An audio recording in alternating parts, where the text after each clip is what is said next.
ನಮಸ್ಕಾರ ವೀಕ್ಷಕರೇ, ತಿರುಪತಿ ದೇವಸ್ಥಾನದ ಇತಿಹಾಸ ಮತ್ತು ಮಹತ್ವವೇನು ಗೊತ್ತೇ?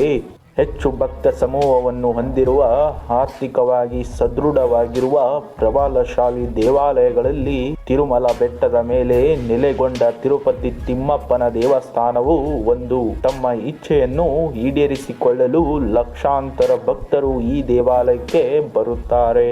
ತಿರುಪತಿ ದೇವಾಲಯದ ಐತಿಹಾಸಿಕವೇನು ಗೊತ್ತೇ? ತಿರುಪತಿಯ ದೇವಸ್ಥಾನದ ಮಹತ್ವವನ್ನು ಈ ವಿಡಿಯೋದಲ್ಲಿ ನೋಡೋಣ. ಭೂಗತ ಲೋಕದ ಮತ್ತೊಂದು ವಿಸ್ಮಯಕಾರಿ ವಿಡಿಯೋಕ್ಕೆ ತಮಗೆಲ್ಲರಿಗೂ ಸುಸ್ವಾಗತ.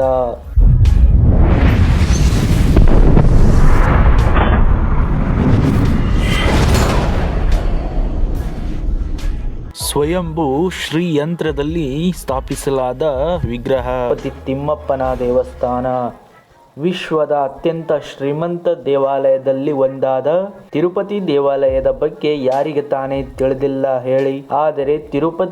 ಆದರೆ ತಿರುಪತಿ ದೇವಸ್ಥಾನದ ಬಗೆಗಿನ ಈ ವಿಚಾರಗಳು ನಿಮಗೆ ತಿಳಿದಿರಲು ಸಾಧ್ಯವೇ ಇಲ್ಲ. ತಿರುಪತಿ ದೇವಾಲಯದ ಬಗೆಗಿನ ಆಸಕ್ತಿದಾಯಕ ವಿಚಾರಗಳೆಲ್ಲವೂ ತಿರುಪತಿ ದೇವಾಲಯದ ಬಗ್ಗೆ ಈ ವಿಡಿಯೋದಲ್ಲಿ ಹೇಳುತ್ತೇವೆ, ಗಮನವಿಟ್ಟು ಕೇಳಿ. ತಿರುಪತಿ ದೇವಾಲಯದ ರಹಸ್ಯ, ತಿರುಪತಿ ದೇವಾಲಯದ ಇತಿಹಾಸವೇನು, ತಿರುಪತಿ ದೇವಾಲಯಕ್ಕೆ ಸಂಬಂಧಿಸಿದ ಕಥೆಯಾದರೂ ಏನು, ಆಂಧ್ರ ಪ್ರದೇಶದ ತಿರುಪತಿ ಬಾಲಾಜಿ ದೇವಸ್ಥಾನದ ಹೆಸರು ವಿಶ್ವದ ಶ್ರೀಮಂತ ದೇವಾಲಯಗಳ ಸಾಲಿನಲ್ಲಿ ಸೇರಿಸಲಾಗಿದೆ ಎಂಬುದು ನಮಗೆಲ್ಲ ತಿಳಿದಿರುವ ವಿಚಾರ. ಇಲ್ಲಿ ವೆಂಕಟೇಶ್ವರನ ವಿಗ್ರಹ ಸ್ವಯಂಭೂ ಶ್ರೀ ಯಂತ್ರದಲ್ಲಿ ಸ್ಥಾಪಿಸಲಾಗಿದೆ ಎನ್ನುವ ನಂಬಿಕೆ ಕೂಡ ಇದೆ. ಈ ಕಾರಣದಿಂದ ಯಾವ ವ್ಯಕ್ತಿ ಈ ದೇವಾಲಯಕ್ಕೆ ಭೇಟಿ ನೀಡುತ್ತಾನೋ ಅವನು ಎಂದಿಗೂ ಹಣದ ಕೊರತೆ ಎದುರಿಸುವುದಿಲ್ಲ. ದೇಶದ ಪ್ರಮುಖ ಉದ್ಯಮಿಗಳು ತಮ್ಮ ಲಾಭದ ಸ್ವಲ್ಪ ಭಾಗವನ್ನು ಪ್ರತಿ ವರ್ಷ ಇಲ್ಲಿ ದಾನ ಮಾಡುತ್ತಾರೆ. ದೇವಾಲಯಕ್ಕೆ ಸಂಬಂಧಿಸಿದಂತೆ ಹಲವು ಕುತೂಹಲಕಾರಿ ರಹಸ್ಯಗಳಿವೆ. ಉದಾಹರಣೆಗೆ, ಇಲ್ಲಿರುವ ಬಾಲಾಜಿ ವಿಗ್ರಹದ ಕೂದಲು ನಿಜವೆಂದು ಕೇಳಿಬರುತ್ತದೆ.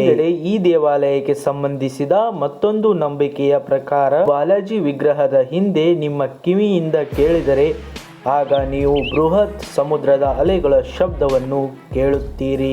ಇಲ್ಲಿನ ನಂಬಿಕೆ. ದೇವಾಲಯದ ಬಗ್ಗೆ ಇನ್ನಷ್ಟು ಆಸಕ್ತಿದಾಯಕ ವಿಷಯಗಳನ್ನು ನಾವಿಲ್ಲಿ ತಿಳಿದುಕೊಳ್ಳೋಣ.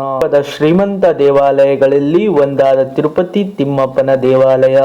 ಶ್ರೀಮಂತ ದೇವಾಲಯಗಳ ಪಟ್ಟಿಯಲ್ಲಿ ತಿರುಪತಿ ಬಾಲಾಜಿ ಹೆಸರು ಸೇರಿಸಲಾಗಿದೆ. ದೇವಾಲಯವು ಭಾರತದಲ್ಲಿ ಮಾತ್ರವಲ್ಲದೆ ಪ್ರಪಂಚಾದ್ಯಂತ ಪ್ರಸಿದ್ಧಿಯನ್ನು ಪಡೆದುಕೊಂಡಿದೆ ಎಂದು ಹೇಳಲಾಗಿದೆ. ಇಲ್ಲಿನ ವಾಸ್ತುಶಿಲ್ಪಿ ಕಲೆಯು ಕೂಡ ನೋಡುಗರ ಕಣ್ಣಿಗೆ ಸೆಳೆಯುತ್ತದೆ. ನಂಬಿಕೆಗಳ ಪ್ರಕಾರ ವೆಂಕಟೇಶ್ವರನು ತನ್ನ ಸಂಗಾತಿಯೊಂದಿಗೆ ತಿರುಮಲದಲ್ಲಿ ನೆಲೆಸಿದ್ದಾನೆ ಎನ್ನುವ ನಂಬಿಕೆಯು ಈ ಪವಿತ್ರ ಸನ್ನಿಧಾನದ ಬಗ್ಗೆ ಇದೆ. ನನ್ನನ್ನು ಮನಸ್ಸಿಂದ ಪೂಜಿಸಿದರೆ ಅವರ ಎಲ್ಲ ಇಷ್ಟಾರ್ಥಗಳನ್ನು ಈಡೇರುತ್ತವೆ ಎನ್ನುವ ನಂಬಿಕೆ ಕೂಡ ಭಕ್ತರದು. ಅಲ್ಲಿನ ವಿಗ್ರಹದ ಕೂದಲಿನ ರಹಸ್ಯವು ಕೂಡ ತುಂಬಾ ರೋಮಾಂಚನವಾಗಿದೆ.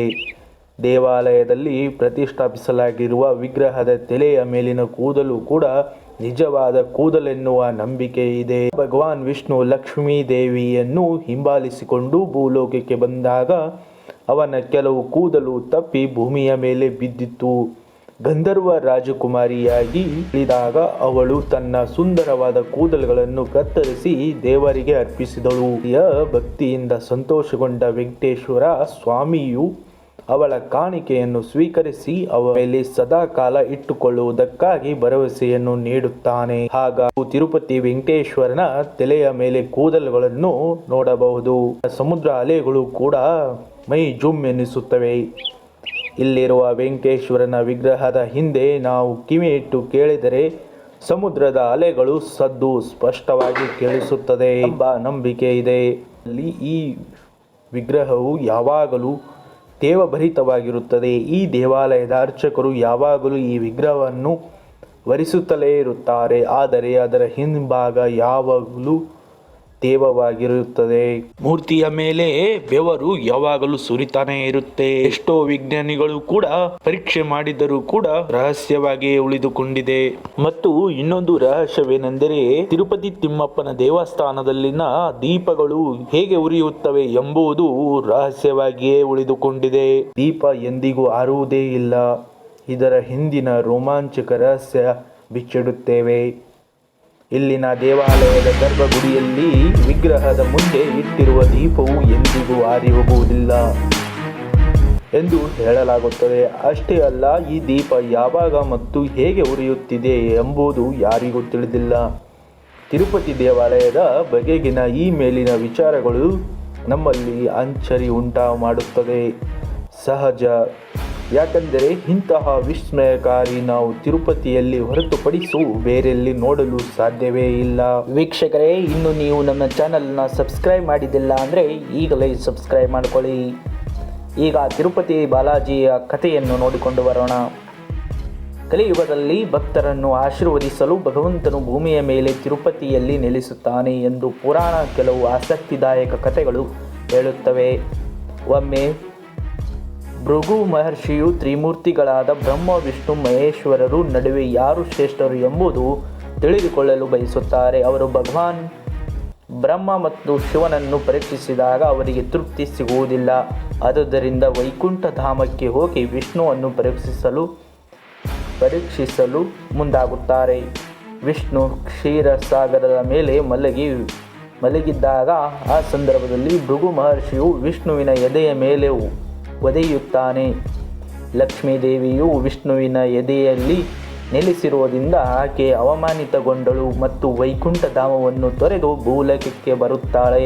ಭಗವಾನ್ ವಿಷ್ಣು ಮಹಾಲಕ್ಷ್ಮಿಯನ್ನು ಹಿಂಬಾಲಿಸುತ್ತಾ ಭೂಲೋಕಕ್ಕೆ ಬರುತ್ತಾನೆ. ಅಪೂರ್ವವಾಗಿ ಅತ್ಯಂತ ಭವ್ಯವಾಗಿ ವಿವಾಹ ಸಮಾರಂಭವನ್ನು ನಡೆಸಲು ವಿಷ್ಣು ದೇವನು ಸಂಪತ್ತಿನ ದೇವರಾದ ಕುಬೇರನಿಂದ ದೊಡ್ಡ ಮೊತ್ತ ಸಂಪತ್ತನ್ನು ಸಾಲವಾಗಿ ಪಡೆಯುತ್ತಾನೆ. ಮದುವೆಯ ನಂತರ ವಿಷ್ಣು ತಿರುಮಲ ಬೆಟ್ಟದ ಮೇಲೆ ನೆಲೆಸಿದಾಗ ಅಲ್ಲಿ ಭವ್ಯವಾದ ದೇವಾಲಯವನ್ನು ನಿರ್ಮಿಸುತ್ತಾನೆ. ಅಂದಿನಿಂದ ಇಂದಿನವರೆಗೂ ವಿಷ್ಣು ಕುಬೇರನ ಸಾಲವನ್ನು ಮರುಪಾವತಿ ಮಾಡುತ್ತಲೇ ಇದ್ದಾನೆ ಎಂದು ಹೇಳಲಾಗುತ್ತದೆ. ವಿಷ್ಣುವಿನ ಭಕ್ತರು ಕೂಡ ಇಲ್ಲಿ ಭಗವಾನ್ ವಿಷ್ಣುವಿಗೆ ಸಾಲ ತೀರಿಸಲು ಸುಲಭವಾಗಲೆಂದು ತಮ್ಮ ಕೈಲಾದಷ್ಟು ದಾನವನ್ನು ಮಾಡುತ್ತಾರೆ. ದೇವಾಲಯದಲ್ಲಿ ತಮ್ಮ ಕೂದಲನ್ನು ದಾನ ಮಾಡುವುದು ಹಳೆಯ ಅಭ್ಯಾಸವಾಗಿದೆ. ಇಲ್ಲಿ ಎಲ್ಲ ವಯಸ್ಸಿನ ಜನರು ಭಗವಂತನ ದರ್ಶನ ಹೊಂದುವ ಮೊದಲು ದೇವರಿಗೆ ತಮ್ಮ ಪ್ರಾರ್ಥನೆಯನ್ನು ಸಲ್ಲಿಸುತ್ತಾರೆ ಮತ್ತು ದೇವಾಲಯದ ಆವರಣದಲ್ಲಿ ತಲೆ ಬೋಳಿಸಿಕೊಳ್ಳುತ್ತಾರೆ. ಈ ದೇವಾಲಯದಲ್ಲಿ ಭಕ್ತಾದಿಗಳಿಗೆ ಕೂದಲು ದಾನ ಮಾಡಲು ಸಾಕಷ್ಟು ವ್ಯವಸ್ಥೆಯನ್ನು ರೂಪಿಸಲಾಗಿದೆ. ತಿರುಮಲ ತಿರುಪತಿ ದೇವಸ್ಥಾನವು ಭೂಲೋಕದ ವೈಕುಂಠವೆಂದು ಕರೆಯಲಾಗುತ್ತದೆ. ಇದು ಭೂಮಿಯ ಮೇಲೆ ಭಗವಾನ್ ವಿಷ್ಣುವಿನ ವಾಸಸ್ಥಾನವಾಗಿದೆ. ಹೀಗಾಗಿ ವಿಷ್ಣು ಈ ಕಲಿಯುಗದಲ್ಲಿ ತನ್ನ ಭಕ್ತರನ್ನು ಮೋಕ್ಷದ ಕಡೆಗೆ ಮಾರ್ಗದರ್ಶನವನ್ನು ಮಾಡಲು ನಿರ್ದೇಶಿಸಲು ಈ ದೇವಾಲಯದಲ್ಲಿ ತನ್ನನ್ನು ತಾನು ಪ್ರಕಟಿಸಿಕೊಂಡಿದ್ದಾನೆ ಎಂದು ನಂಬಲಾಗಿದೆ. ಇಲ್ಲಿನ ವೆಂಕಟೇಶ್ವರ ಸ್ವಾಮಿಯ ಮುಖ್ಯ ವಿಗ್ರಹವು ತುಂಬ ವಿಶೇಷ ಮತ್ತು ಶಕ್ತಿಯುತ ಎಂದು ಹೇಳಲಾಗುತ್ತದೆ. ಆಕರ್ಷಕ ವಿಗ್ರಹವು ಹಲವಾರು ಪವಾಡ ಗುಣಲಕ್ಷಣಗಳನ್ನು ಹೊಂದಿದೆ. ಪ್ರತಿದಿನವೂ ವಿಗ್ರಹವು ಹೂವುಗಳಿಂದ, ಮುಡುಪುಗಳಿಂದ ಮತ್ತು ಆಭರಣಗಳಿಂದ ಭವ್ಯವಾಗಿ ಅಲಂಕರಿಸಲಾಗುತ್ತದೆ.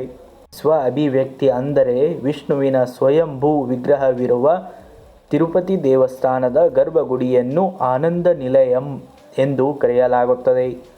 ಆನಂದ ನಿಲಯಂನಲ್ಲಿ ಭೋಗ ಶ್ರೀನಿವಾಸ ಮೂರ್ತಿಯ ಸುಂದರ ವಿಗ್ರಹವಿದೆ. ಬೆಳಗ್ಗೆ ಸುಪ್ರಭಾತ ಸೇವೆ ಸಮಯದಲ್ಲಿ ಈ ವಿಗ್ರಹವು ತೆಗೆದುಹಾಕಿ ಮುಖ್ಯ ದೇವತೆಯ ಬಳಿಯಲ್ಲಿ ಇಡುತ್ತಾರೆ. ತಿರುಪತಿಗೆ ಹೋದಾಗ ನೀವು ಮಾಡಬೇಕಾದ ಕೆಲಸಗಳು ಏನು? ತಿರುಪತಿ ಬಾಲಾಜಿ ದೇವಾಲಯದ ನಿರ್ಮಾಣವು ಕ್ರಿಸ್ತಶಕ 300ರಲ್ಲಿ ಆರಂಭವಾಯಿತು.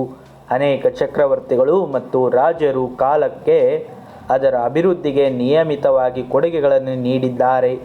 18ನೇ ಶತಮಾನದ ಮಧ್ಯಭಾಗದಲ್ಲಿ ಮರಾಠರ ಜನರಲ್ ರಘೋಜಿ ಬೊನ್ಸೆಲ್ ದೇವಾಲಯದ ವಿಚಾರಣೆಯನ್ನು ನಿರ್ವಹಿಸಲು ಒಂದಿಷ್ಟು ಜನರನ್ನು ಆಯ್ಕೆ ಮಾಡಿಕೊಳ್ಳುತ್ತಾರೆ. ಈ ನಿರ್ಣಯ ಮತ್ತು ಯೋಜನೆಯು 1933ರಲ್ಲಿ TDT ಕಾಯ್ದೆಯ ಮೂಲಕ ಅಭಿವೃದ್ಧಿಪಡಿಸಲು ತಿರುಮಲ ತಿರುಪತಿ ದೇವಸ್ಥಾನದ ಸೃಷ್ಟಿಗೆ ಕಾರಣವಾಗುತ್ತದೆ. ತಿರುಪತಿ ಬಾಲಾಜಿ ದೇವಾಲಯವು ನಿರ್ವಹಣೆಯು ಭಕ್ತರಿಗೆ ದೇವಾಲಯಕ್ಕಾಗಿ ಭೇಟಿ ನೀಡಲು, ಭಗವಂತನ ದರ್ಶನ ಹೊಂದಲು ಮತ್ತು ಬೆಟ್ಟಗಳ ಮೇಲೆ ಆರಾಮದಾಯಕ ಸಮಯವನ್ನು ಆನಂದಿಸಲು ವಿಸ್ತಾರವಾದ ಒಂದು ಬೃಹತ್ ಸೌಲಭ್ಯವನ್ನು ಸೃಷ್ಟಿಸಿದೆ. ತಿರುಮಲ ಬೆಟ್ಟದ ಸಾಟಿ ಇಲ್ಲದ ನೈಸರ್ಗಿಕ ಸೌಂದರ್ಯವನ್ನು ಹೊಂದಿದೆ. ಇಲ್ಲಿನ ದೇವಾಲಯ ವಿಭಿನ್ನ ಸೌಲಭ್ಯಗಳಲ್ಲಿ ವಸತಿ ಸೌಕರ್ಯ, ಕೂದಲು ದಾನ ಮಳಿಗೆಗಳು, ಭಗವಂತನ ದರ್ಶನಕ್ಕಾಗಿ ಸಾಲಾಗಿ ನಿಂತಿರುವ ಭಕ್ತರ ಆರಾಮದಾಯಕ ಮತ್ತು ಜಗಳ ಮುಕ್ತ ಚಲನೆಯನ್ನು ಅನುಕೂಲವಾಗುವಂತೆ ಒಂದು ದೊಡ್ಡ ಸರದಿಯನ್ನು ಸಂಕೀರ್ಣವನ್ನು ನಿರ್ಮಿಸಲಾಗಿದೆ. ದುಃಖ ಮತ್ತು ಖಿನ್ನತೆಗೆ ಒಳಗಾದ ವಿಷ್ಣು ತನ್ನ ಪತಿ ಮಹಾಲಕ್ಷ್ಮಿಯನ್ನು ಹುಡುಕುತ್ತಾ ಬಂದನು. ಲಕ್ಷ್ಮೀದೇವಿಯು ಭೂಲೋಕದ ಒಂದು ರಾಜನ ಕುಟುಂಬದಲ್ಲಿ ಪದ್ಮಾವತಿಯಾಗಿ ಜನಿಸುತ್ತಾಳೆ. ಭಗವಂತನು ಹುತ್ತವನ್ನು ಪ್ರವೇಶಿಸಿ ಧ್ಯಾನ ಮಾಡಲು ಪ್ರಾರಂಭಿಸಿದ ಶಿವ ಮತ್ತು ಬ್ರಹ್ಮ ಭಗವಂತನನ್ನು ಹುಡುಕುತ್ತಾ ಹಸು ಮತ್ತು ಕರುವಿನ ರೂಪದಲ್ಲಿ ಭೂಲೋಕಕ್ಕೆ ಬರುತ್ತಾರೆ. ಹಸುವಿನ ರೂಪದಲ್ಲಿ ಭಗವಾನ್ ಶಿವನು ಪ್ರತಿದಿನ ಆ ಹುತ್ತದ ಬಳಿಗೆ ಬಂದು ವಿಷ್ಣುವಿಗೆ ಹಾಲು ಉಣಿಸುತ್ತಿದ್ದನು. ದೈವಿಕ ಯೋಜನೆಯ ಪ್ರಕಾರ ವೆಂಕಟೇಶ್ವರ ಮತ್ತು ಪದ್ಮಾವತಿಯು ಇಬ್ಬರು ಒಬ್ಬರನ್ನೊಬ್ಬರು ಭೇಟಿಯಾದರು ಮತ್ತು ದೇವಾನುದೇವತೆಗಳು ಪದ್ಮಾವತಿಯ ತಂದೆ ರಾಜನ ಬಳಿ ಬಂದು ಮಗಳನ್ನು ವಿಷ್ಣುವಿನೊಂದಿಗೆ ವಿವಾಹ ಮಾಡಿಸಿಕೊಡುವಂತೆ ಕೇಳಿಕೊಳ್ಳುತ್ತಾರೆ. ತಿರುಪತಿ ಬಾಲಾಜಿ ದೇವಾಲಯವು ಇದು ಭೂಮಿಯ ಮೇಲಿನ ಅತ್ಯಂತ ಜನಪ್ರಿಯ ದೇವಾಲಯವಾಗಿದ್ದು, ವರ್ಷದ ಯಾವುದೇ ದಿನ ನೀವು ಈ ದೇವಾಲಯಕ್ಕೆ ಭೇಟಿ ನೀಡಿದರೂ ಲಕ್ಷಾಂತರ ಭಕ್ತರ ಸಮೂಹವನ್ನು ನೋಡಬಹುದು. ಹಾಗೂ ಹೆಚ್ಚಿನ ಪ್ರಮಾಣ ದಾನ ಧರ್ಮ ಇಲ್ಲಿ ಮಾಡಲಾಗುತ್ತದೆ. ಭಕ್ತರು ತಮ್ಮೆಲ್ಲ ಇಚ್ಛೆಯನ್ನು ಈಡೇರಿಸುವಂತೆ ಭಗವಂತನಲ್ಲಿ ಬೇಡಿಕೊಳ್ಳುತ್ತಾರೆ ಮತ್ತು ಇಚ್ಛೆ ಫಲಿಸಿದ ನಂತರ ದೇವಾಲಯದ ಹುಂಡಿಯಲ್ಲಿ ತಮ್ಮ ದಾನವನ್ನು ನೀಡುವುದು ವಾಡಿಕೆಯ ಅಭ್ಯಾಸವಾಗಿದೆ. ಈ ರೀತಿಯಾಗಿ ಲಕ್ಷಾಂತರ ಭಕ್ತರು ತಮ್ಮ ದಾನವನ್ನು ನೀಡಲು ಇಲ್ಲಿನ ದೇವಾಲಯಕ್ಕೆ ಆಗಮಿಸುತ್ತಾರೆ. ಕಲಿಯುಗದಲ್ಲಿ ಭಕ್ತರನ್ನು ಆಶೀರ್ವದಿಸಲು ಭಗವಂತನು ಭೂಮಿಯ ಮೇಲೆ ತಿರುಪತಿಯಲ್ಲಿ ನೆಲೆಸಿರುತ್ತಾನೆಂದು ಹೇಳಲಾಗಿದೆ. ಪುರಾಣದ ಕೆಲವು ಆಸಕ್ತಿದಾಯಕ ಕಥೆಗಳು ಹೇಳುತ್ತವೆ. ತ್ರಿಮೂರ್ತಿಗಳಾದ ಬ್ರಹ್ಮ, ವಿಷ್ಣು, ಮಹೇಶ್ವರರ ನಡುವೆ ಯಾರು ಶ್ರೇಷ್ಠರು ಎಂಬ ತಿಳಿದುಕೊಳ್ಳಲು ಬಯಸುತ್ತಾರೆ. ಅವರು ಭಗವಾನ್ ಬ್ರಹ್ಮ, ವಿಷ್ಣು, ಶಿವನನ್ನು ಪರೀಕ್ಷಿಸಿದಾಗ ಅವರು ತೃಪ್ತಿ ಸಿಗುವುದಿಲ್ಲ. ಆದುದರಿಂದ ಅವರು ವೈಕುಂಠಧಾಮಕ್ಕೆ ಹೋಗಿ ವಿಷ್ಣುವನ್ನು ಪರೀಕ್ಷಿಸಲು ಮುಂದಾಗುತ್ತಾರೆ. ವಿಷ್ಣು ಕ್ಷೀರಸಾಗರದಲ್ಲಿ ಮಲಗಿರುವುದನ್ನು ಕಂಡು ಭೃಗು ಮಹರ್ಷಿಯು ವಿಷ್ಣುವಿನ ಎದೆಗೆ ಒದೆಯುತ್ತಾನೆ. ಇದರಿಂದ ಲಕ್ಷ್ಮೀದೇವಿಯು ವಿಷ್ಣುವಿನ ಎದೆಯಲ್ಲಿ ಇರುವುದರಿಂದ ಕೋಪಗೊಂಡು ಅವಮಾನಿತವಾಗಿ ವೈಕುಂಠಧಾಮವನ್ನು ಬಿಟ್ಟು ಲಕ್ಷ್ಮಿ ಹೋಗುತ್ತಾಳೆ. ಆದುದರಿಂದ ವಿಷ್ಣು ತನ್ನ ಮಹಾಲಕ್ಷ್ಮಿಯನ್ನು ಹುಡುಕುತ್ತಾ ಭೂಲೋಕಕ್ಕೆ ಬರುತ್ತಾನೆ. ಲಕ್ಷ್ಮೀ ದೇವಿಯು ಭೂಲೋಕದ ಒಂದು ರಾಜನ ಮನೆತನದಲ್ಲಿ ಜನಿಸುತ್ತಾಳೆ. ವಿಷ್ಣು ಹುತ್ತದ ಒಳಗೆ ಜ್ಞಾನದಲ್ಲಿ ಕುಳಿತು ಬಿಡುತ್ತಾನೆ. ಶಿವ ಮತ್ತು ಬ್ರಹ್ಮ ಭಗವಂತನು ಹುಡುಕುತ್ತಾ ಹಸು ಮತ್ತು ಕರುವಿನ ರೂಪದಲ್ಲಿ ಭೂಲೋಕಕ್ಕೆ ಬರುತ್ತಾರೆ. ಹಸುವಿನ ರೂಪದಲ್ಲಿ ಭಗವಾನ್ ಶಿವನು ಪ್ರತಿದಿನ ಬಂದು ವಿಷ್ಣುವಿಗೆ ಹಾಲುಣಿಸುತ್ತಾನೆ. ವೀಕ್ಷಕರೇ, ನಿಮಗೆಲ್ಲರಿಗೂ ಒಂದು ರಿಕ್ವೆಸ್ಟ್.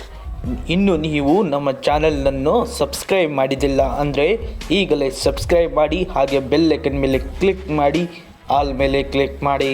ಈ ಥರ ವಿಡಿಯೋಗಳನ್ನು ನಿಮಗೆ ನೋಟಿಫಿಕೇಷನ್ ಬರುತ್ತೆ. ನಮಸ್ಕಾರ ವೀಕ್ಷಕರೇ.